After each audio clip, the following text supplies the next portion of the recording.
台糖的猪肉片，和台中市政府检出有3码钟，出来检体台中市食安处早起进行复验，过程拢录影，按算明仔载就结果。农业部也针对着台糖其他9个养殖场这寡菜猪样本甲饲料进行检验，今仔日公布拢无检出3码钟。卫福部处长王必胜就发文，认为这件事件有误的疑点，但是台中市长罗秀燕有关这期中央是人民较重要，也是这厂商的利益较重要。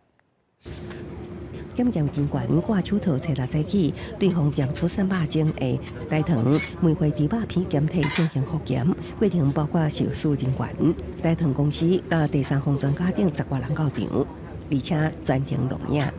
因为这个是原始包装，但我们怕污染，所以我们都会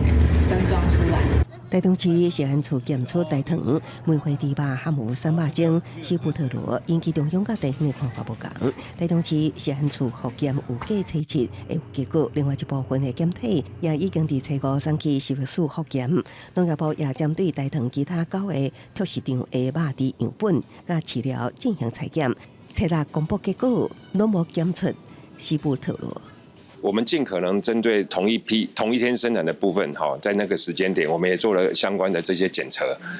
那到目前为止还没有任何一件是被检出。针对台中市府公布检出3码钟，卫福部处长王必胜伫面册提出5大质疑，表示检验结果挖经极断达，应该思考检视实验室事件的可能性。这个东西它是比较属于比较不常见的状况。有争议的事情，还是应该多请专业的人士讨论之后再处理。王必胜也指出，台中市府刚一包肉验20礼拜，也毋过结果数值差别真大，煞只公布部分数值，佫无甲中央讨论做法会当佫加油。也毋过台中市长罗秀燕伫初6的市政会议中强调，有几分证据讲几分话，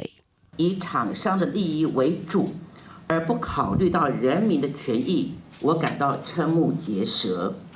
到底是人民重要，还是厂商的利益重要？罗秀燕表示，对食安监察严，唔通放松，呼吁政府应该公正监督，唔通介入。也毋过行政院长陈建仁接受访问的时表示，这个代志应该以科学证据论述，希望各界唔通假作有切，风声放影，呼吁民众爱理性，唔通惊吓。记者综合报道。